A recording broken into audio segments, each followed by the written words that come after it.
Students, জ্ঞানজ্যোতি coaching সেন্টারের পক্ষ থেকে তোমাদের আরেকবার স্বাগত জানাই। আমি রাজীব স্যার এবং আজকে আমরা আলোচনা করব বিকেইউ ইউনিভার্সিটির আন্ডারে তোমরা যারা পলিটিক্যাল সায়েন্স নিয়ে 6 সেমিস্টারের জন্য পড়াশোনা করছো তাদের মেজর পেপার 13-এর যে টপিকটা আজকে আমরা নিয়ে এসেছি সেটা হলো কৌটিল্যের অর্থশাস্ত্র কী এবং মণ্ডল তত্ত্ব কী। ঠিক আছে, তো কৌটিল্যের অর্থশাস্ত্র এবং সাথে মণ্ডল তত্ত্ব আমরা আলোচনা করব, যেটা তোমাদের 6 সেমিস্টারের মেজর পেপার 13-এর আলোচনার বিষয় থাকবে।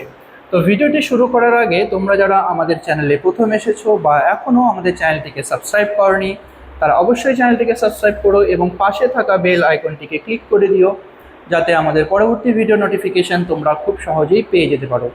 এছাড়া তোমরা যারা অনলাইনে আমাদের সাথে যুক্ত হতে চাও এবং আমাদের থেকে কোর্স পারচেস করতে চাও তারা অবশ্যই স্ক্রিনে যে দুটো ফোন নাম্বার দেখতে পাচ্ছ এই দুটো ফোন নাম্বারে আমাদের সাথে সরাসরি যোগাযোগ করে নিতে পারবে। অনলাইনে যেই সমস্ত সুযোগ সুবিধাগুলো আমরা তোমাদের জন্য রেখেছি তোমরা আমাদের এখানে পেয়ে যাবে live classes, recorded classes, high quality notes এবং 100% কমন সাজেশন। মেজর স্টুডেন্টদের জন্য পুরো সেমিস্টারের কোর্স ফি রাখা হয়েছে অল সাবজেক্টের জন্য শুধুমাত্র 1199 এবং মাইনর স্টুডেন্টদের জন্য রাখা হয়েছে পুরো সেমিস্টারের কোর্স ফি অল সাবজেক্টের জন্য শুধুমাত্র 699।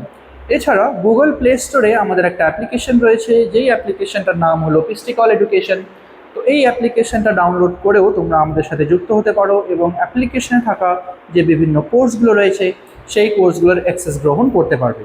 আর এই মুহূর্তে তোমাদের সকলের জন্য একটা স্পেশাল অফার চলছে, যেটা হলো শুধুমাত্র 99-এর রেজিস্ট্রেশনের মাধ্যমে তোমরা আমাদের এখানে পেয়ে যাবে মেজর বা মাইনর যে কোনো কোর্স পারচেসে পুরোপুরি 50% অফ। ঠিক আছে, তো এই সুযোগটা নেওয়ার জন্য আমাদের যে অফিসিয়াল নাম্বার রয়েছে সেখানে যোগাযোগ করে তোমরা এটা সুযোগটা নিতে পারবে। ঠিক আছে, আচ্ছা, তো এবার তোমাদের যে মেন টপিকটা রয়েছে সেটা হলো কৌটিল্যের অর্থশাস্ত্র এবং সাথে আমরা মণ্ডল তত্ত্বটাকেও একটু আলোচনা করব। তো দেখো, কৌটিল্যের অর্থশাস্ত্র কী?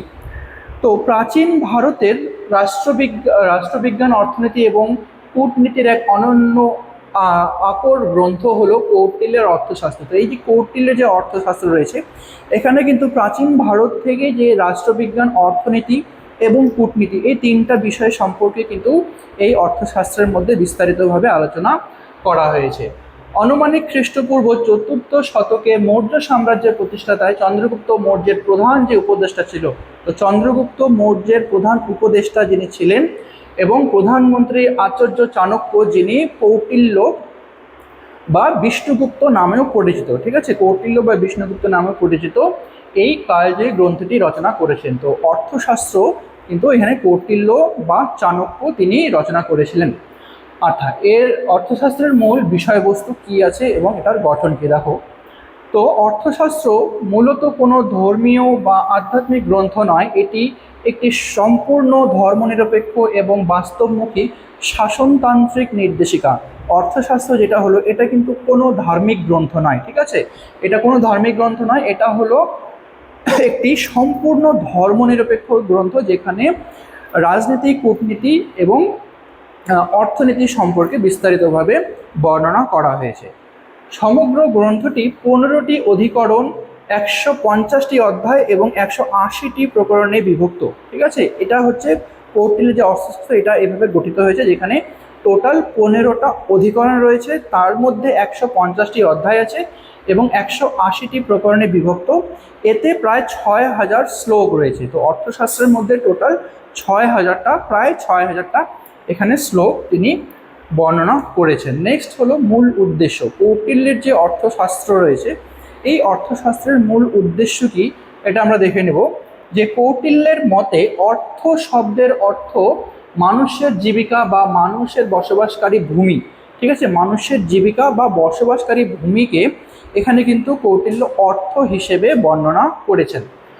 অর্থশাস্ত্র হলো সেই বিজ্ঞান যা পৃথিবী লাভ করা বা জয় করা এবং তা পালন বা রক্ষা করার উপায় নির্দেশ করে। পৃথিবীকে কিভাবে জয় করা যাবে এবং তা কিভাবে সুষ্ঠুভাবে পালন করা যাবে এই সমস্ত নিয়মকানুন কিন্তু এখানে বর্ণনা করা হয়েছে। অর্থাৎ রাষ্ট্রের আভ্যন্তরীণ শৃঙ্খলা রক্ষা এবং সাম্রাজ্য বিস্তারই হলো এই কৌটিল্যের যে অর্থশাস্ত্র, এই অর্থশাস্ত্রের মূল উদ্দেশ্য। কিভাবে সুশৃঙ্খলভাবে আভ্যন্তরীণ সুশৃঙ্খল রক্ষা করা হবে এবং কিভাবে সাম্রাজ্যকে আমরা ধীরে ধীরে বিস্তার করতে পারবো, এই সমস্ত ব্যাপারে কিন্তু অর্থশাস্ত্রে বর্ণনা করা হয়েছে। আচ্ছা, তারপরে যেটা রয়েছে মণ্ডল তত্ত্ব বা মান্ডালা থিওরি। মান্ডালা থিওরিটা কি দেখে নাও। আচ্ছা, এটি কৌটিল্যের ভূ রাজনৈতিক এবং আন্তর্জাতিক সম্পর্কের এক চমৎকার রূপরেখা। ঠিক আছে, ভূ রাজনৈতিক এবং আন্তর্জাতিক যে সম্পর্ক, এই দুটোর সংমিশ্রণে তিনি এই তত্ত্বটা লিখেছিলেন। এই তত্ত্ব অনুযায়ী একটি বিজিযুগী যে রাজা রাজ্য জয় করতে চায়, ঠিক আছে, এখানে যে রাজা রাজ্য জয় করতে চায় তার কথা বলা হয়েছে।